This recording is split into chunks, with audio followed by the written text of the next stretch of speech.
con la dimensión de la teología bíblica, con la teología pastoral y la doctrina social de la Iglesia, el magisterio en general, pero también con datos científicos, sociales, de la bioética, como ustedes pudieron apreciar en las distintas ponencias. Estoy leyendo una orientación que nos elaboró muy generosamente el padre John Freddy Vázquez, por eso estoy tan ordenado. La palabra de la creación se nos revela como una nueva creación en Cristo. Este fue un ejercicio para aprender a escuchar, una oportunidad que tuvimos preciosa, un aprendizaje no solo de teología bíblica o no solo de Biblia, sino de muchas otras dimensiones que nos ayudan a resolver la pregunta sobre Dios o a mantenerla abierta, porque hay preguntas que no necesariamente y que no se resuelven totalmente. Sobre todo esa pregunta sobre Dios no se resuelve totalmente en el sentido de que nunca se cierra. Entonces, la palabra creacional se nos revela de muchas maneras. La encontramos en la nueva creación en Cristo. La encontramos en la creación, pero solo si la sabemos mirar con una actitud contemplativa. Y esa mirada contemplativa debe incluir, por supuesto, esa orilla tan desagradable que es casi como la negación humana, que es el sufrimiento, porque en ocasiones, como nos decía Juan Manuel Granados ayer, también el sufrimiento o el dolor purifica. En estos días entonces vimos cuál ha sido el camino de la Iglesia frente a la creación y cómo un mundo nuevo que se concientiza de la creación, cómo hemos venido, gracias a Dios, ganando conciencia en torno a que la creación es un don que no nos merecemos y es un compromiso el mantener nuestra casa común.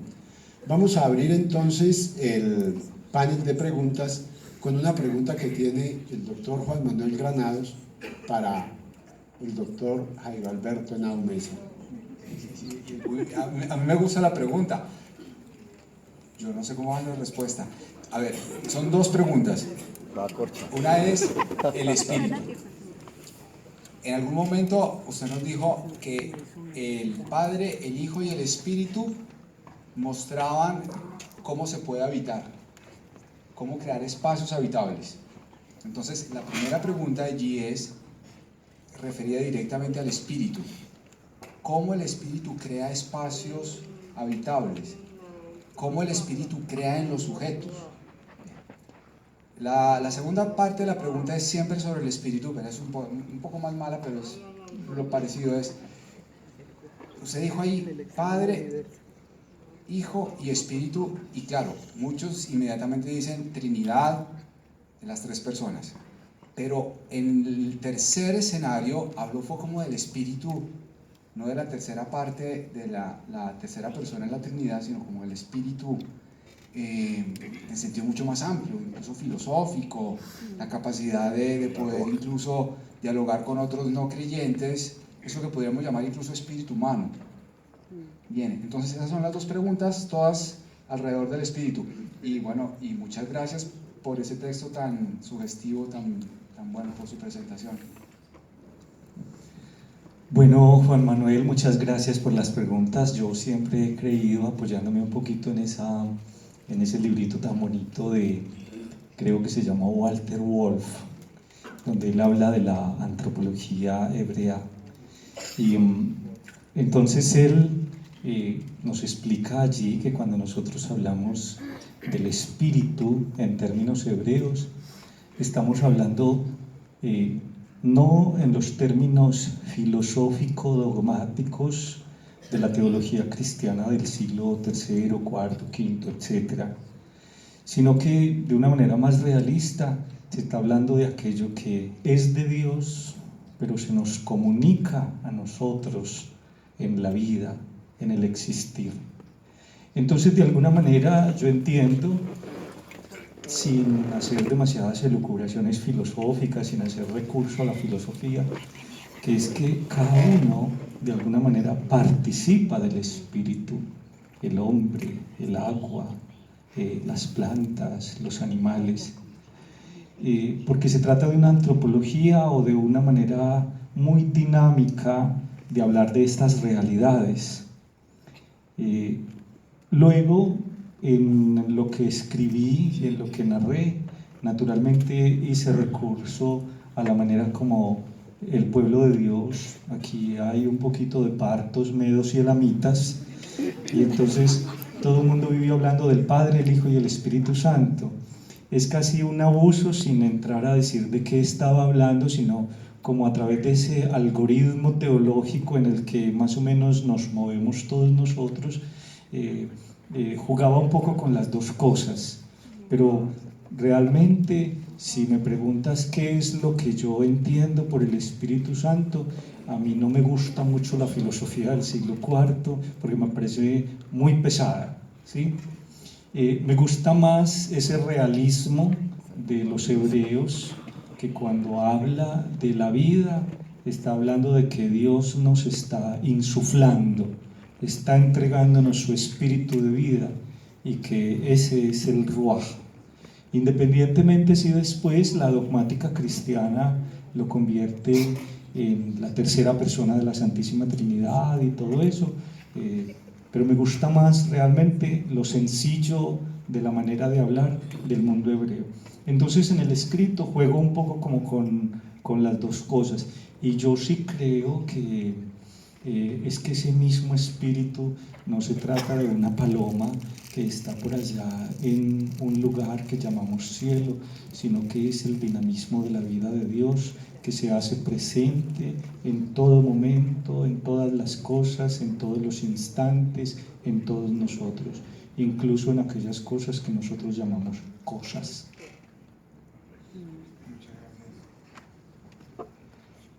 Partos, medos y elamitas.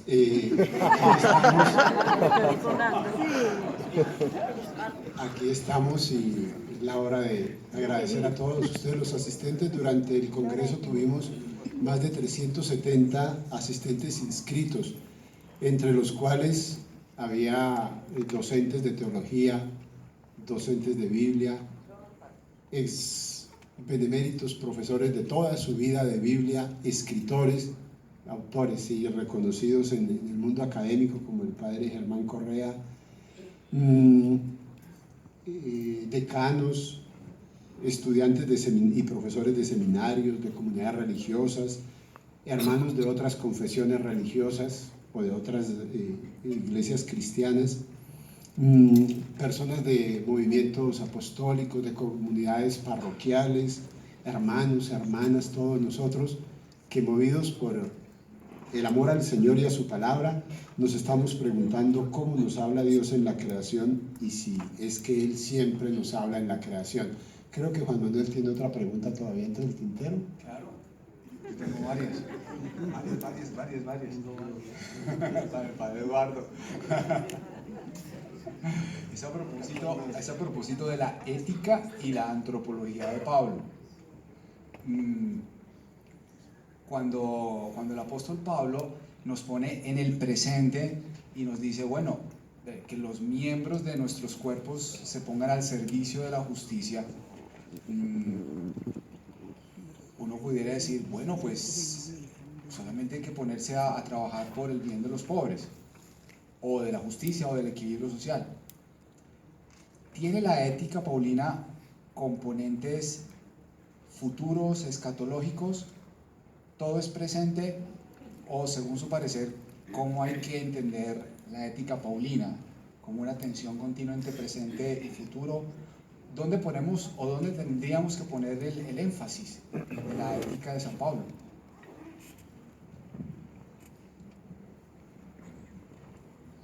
Bueno, lo primero que mencionas de la idea esa de, así como pusieron ustedes sus miembros al servicio de la injusticia, pónganlos ahora al servicio de la justicia.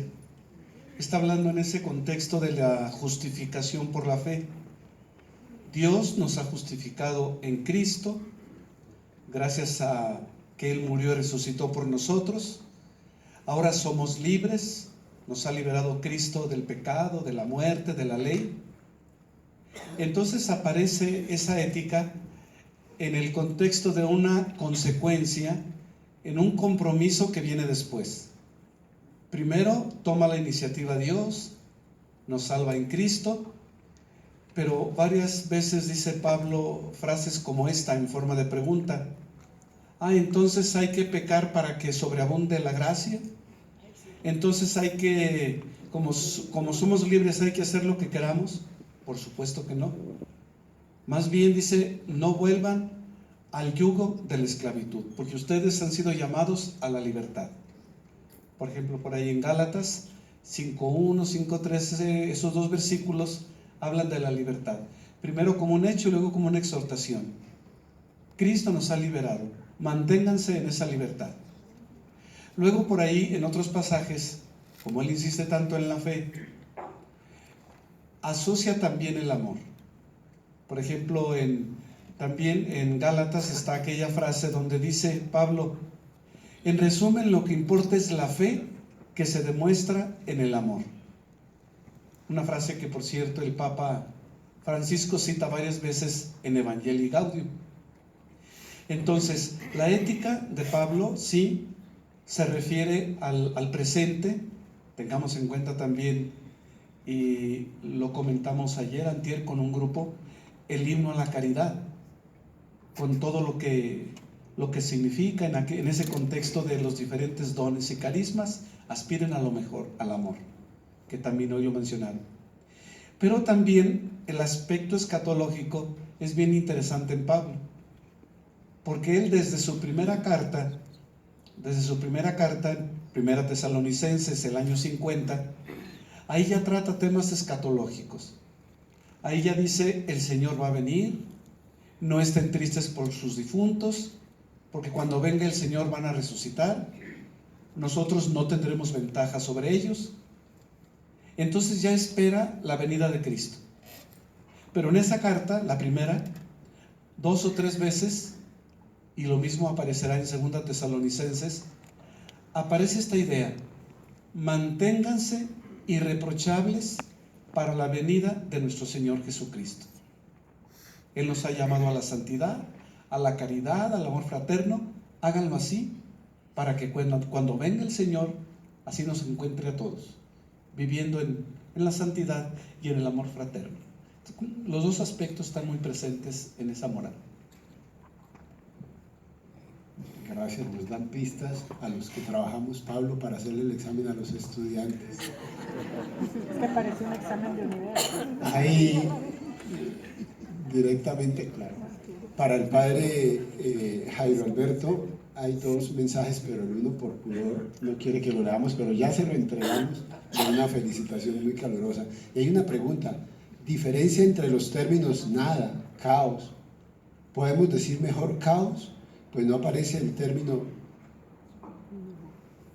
pues parece que el término nada es una mala traducción. Sí, lo que pasa es que apoyándome en la narrativa bíblica, son 2 términos que tienen 2 procedencias absolutamente distintas y distantes. En la Biblia realmente el Génesis nos acerca a la idea del tohu vabohu, ¿cierto? Y esas son 2 expresiones que ni siquiera son propias de la Biblia, sino que son una especie como de inculturación a la hebrea de las teogonías o de las cosmogonías de Mesopotamia, donde la vida y el hombre fue creado a partir de la violencia de las divinidades, y es con la violencia y con la sangre de las divinidades que se ha creado cuanto existe.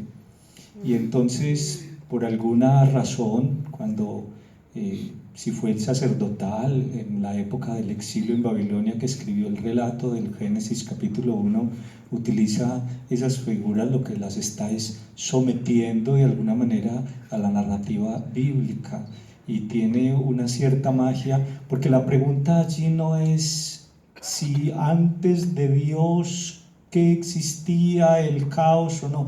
Génesis no se está preguntando eso, está utilizando de una manera, digámoslo así, servil, unas terminologías aprendidas que hacen referencia a un mundo sin orden, a un mundo sin diferenciación de la vida, a unos espacios caóticos.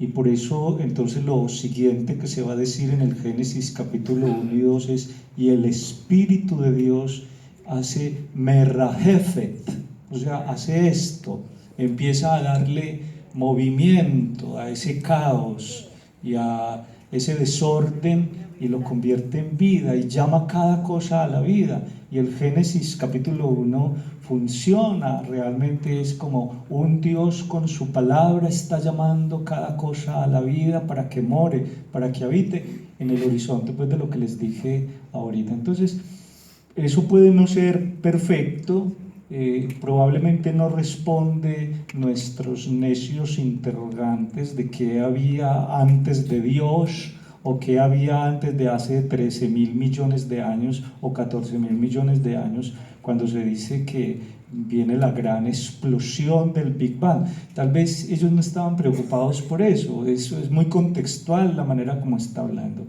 En cambio, la palabra nada es una palabra casi que enjundiosa, que viene después de las reflexiones de la filosofía griega, en las que se habla de la nada. ¿Qué es la nada? Pues la nada. Pero es que esa no es la perspectiva del Génesis. Esa es una perspectiva servil, por ejemplo, para la ciencia hoy, que dice que en el menos 13, hace 14.000 millones de 10 a la menos 13, hace 13.000 millones o 14.000 millones de años, ¡pum! Y entonces de la nada apareció, pero no nos dicen tampoco ni por qué ni para qué. Entonces es una palabra que, como ella lo dice, no significa nada. No sabría decir yo si eso alcanza a ser una palabra filosófica o no. Entonces, naturalmente, decir que el Génesis capítulo 1 está o sugiriendo alguna cosa acerca de la nada, me parece que es un abuso del texto, porque por ningún lado aparece eso. Es una expresión muy tardía y más de moda entre nosotros en los últimos 200 o 300 años, cuando hasta la misma realidad Dios se ha puesto en duda, ¿cierto? Entonces, realmente a la pregunta le respondo: ¿podemos decir mejor caos? Sí, con base en el Génesis podemos decir eso y explicar por qué el Génesis capítulo 1 y versos 1 y 2 dice: Bereshit bara Elohim et hasamayim bejares hayetato hu babohu. Eso lo podemos explicar. Bueno, ¿dónde se tiene eso contacto? ¿De dónde nació? ¿Qué se quería decir con eso? ¿Qué es lo que dicen los versos siguientes? ¿Qué más o menos se quería decir con eso? Y casi que uno podría decir: el caos es mucho más bíblico que la palabra nada. Ay, espero no haberlos enredado. No, nada. Las preguntas que no están dirigidas de manera específica a ninguno de los ponentes y que algunos de ellos pues las quieren responder. Una dice: el dolor, el sufrimiento, la enfermedad. ¿Cómo? El dolor, el sufrimiento, la enfermedad, que son causadas por la desobediencia y el pecado, son formas de purificación del alma en el tiempo presente a través del cuerpo, para tener la esperanza activa y futura de la feliz resurrección. Padre Juan David.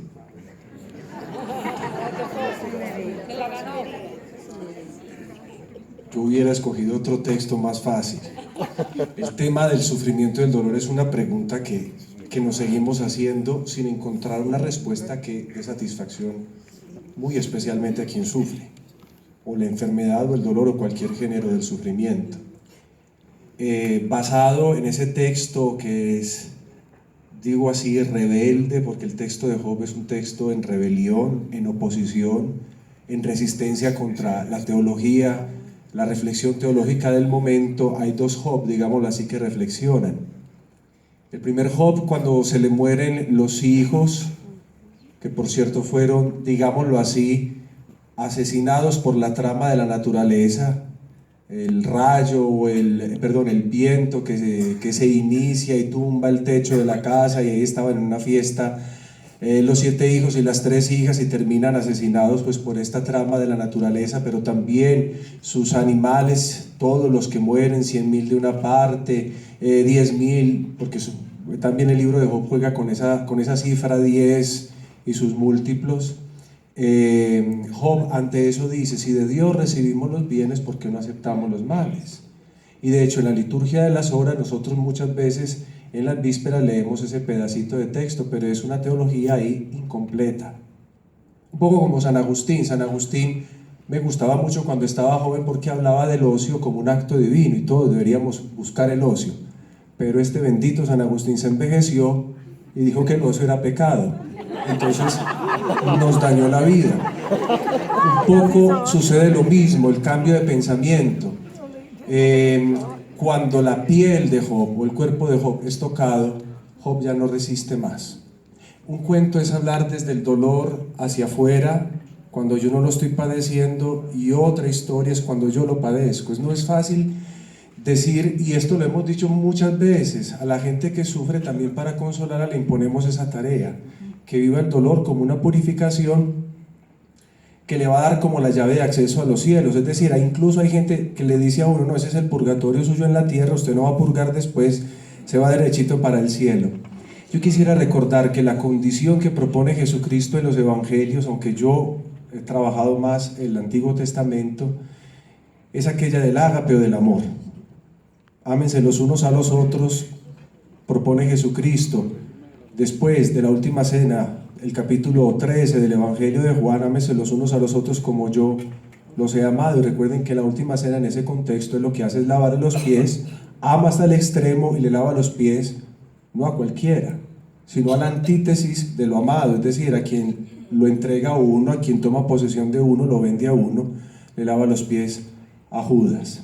Entonces esa sería la condición para entrar en el reino. Pero que el dolor nos dé una posibilidad más o menos para entrar a los cielos, eso es una cosa un poco compleja.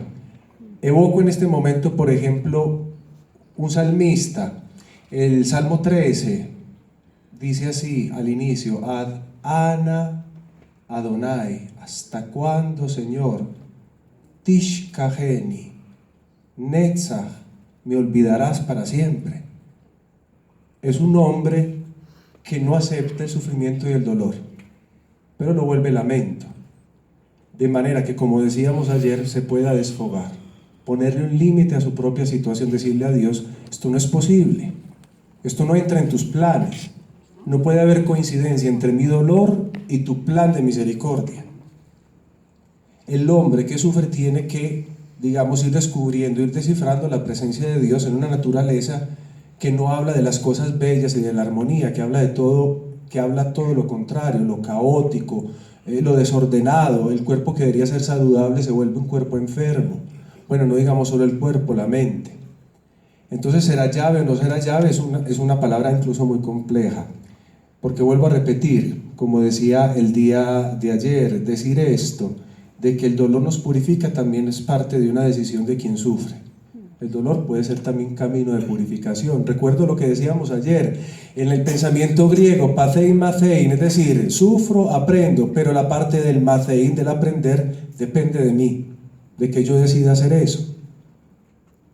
Jesucristo dirá: Dios mío, ¿por qué me has abandonado? Un lamento, pero también dirá: Padre, en tus manos encomiendo mi espíritu. Es decir, elige aprender también la presencia de Dios en medio de su dolor.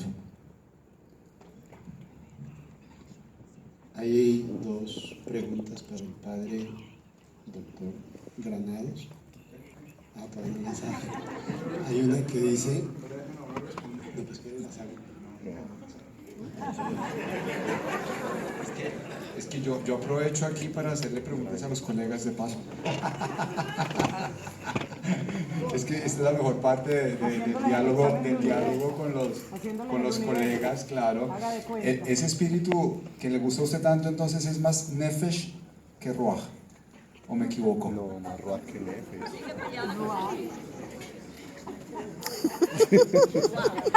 Literalmente puede sonar así. Sin embargo, es el nefesh el que nos lleva a percibir el ruaj de Dios, ¿cierto?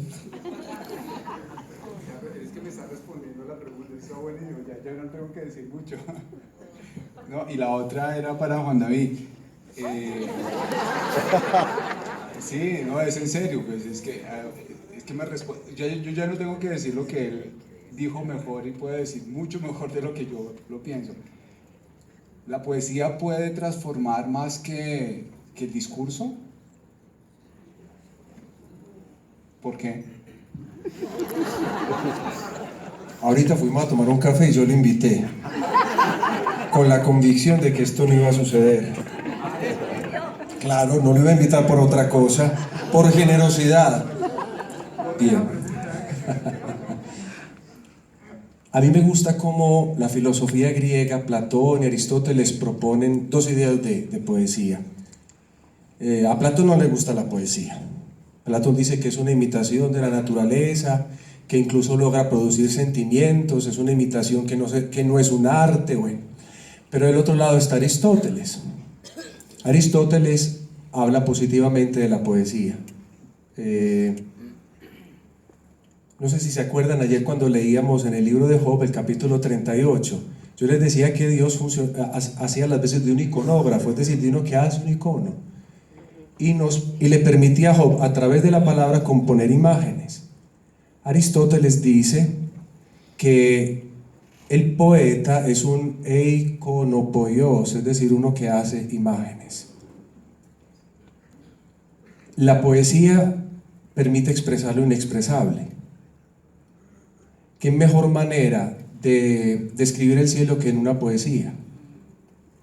¿O qué mejor manera de explicar la fijación, si se puede utilizar el término, que tiene Dios por el hombre cuando, por ejemplo, esta mañana escuchábamos, cuando contemplo el cielo, obra de tus dedos, porque el texto dice es de los dedos, o sea, como si Dios creara el cielo, las estrellas, la luna, como un joyero, o sea, una cosa hermosísima, porque si nos miramos, a veces hasta nos damos miedo de lo que hacemos, de lo que ocultamos. Como dice una canción de Alejandro Sanz, cuando nadie me ve puedo ser o no ser, cuando nadie me ve somos. Entonces, de toda esa visión tan negativa que podemos encontrar en nosotros mismos, pues encontrar una maravilla como el cielo, la luna y las estrellas, el cielo del atardecer, que cambia todos los días de una manera siempre diferente, como si Dios estuviera siempre haciendo pinturas en una descripción de un poeta de Estados Unidos. Yo pienso lo siguiente, la poesía logra decir, porque miren, para explicar la fijación que tiene Dios por el hombre, el poeta dice, cuando contemplo el cielo, obra de tus dedos, la luna y las estrellas que has creado, ¿qué es el hombre? Para que te acuerdes de él. A los estudiantes que yo tengo acá del seminario, precisamente en la última clase creo, les propuse también, ahorita que Jairo estaba hablando de la gematría, de la tradición también mística judía, les propuse un ejemplo. Cuando hablamos de la imagen de Dios, que es uno de los temas recurrentes en este congreso, se decía, los rabinos también se preguntaban, bueno, ¿qué es ser imagen de Dios? Y ellos proponían la poesía como respuesta, porque el discurso sí tiende a especificar, a describir, a proponer elementos, pero muchas veces lo que no tiene el discurso es lograr tocar las entrañas. Para hablarle a Dios se propone hablarle con poesía. Los salmos son eso, poesía, cánticos. No son discursos, aunque obviamente el discurso también tiene su valor dentro de la retórica, dentro de la literatura. Por ejemplo, los amigos de Job le hablan a Job de Dios, pero el único que le habla a Dios es Job. Y vuelvo a lo que propongo para concluir a toda esta respuesta, que yo creo que he dicho de todo menos lo que de pronto tengo que decir, pero digo lo último. Componen los rabinos una poesía para describir qué es ser imagen de Dios. Yo pues ni la recito, pero más o menos significa esto: el hombre es imagen de Dios porque el hombre es como Dios. Dios, según los salmos, es luz y se presenta muchas veces con ese fenómeno llamado la luz. El Señor es mi luz y mi salvación, recita una de las poesías en el libro de los Salmos.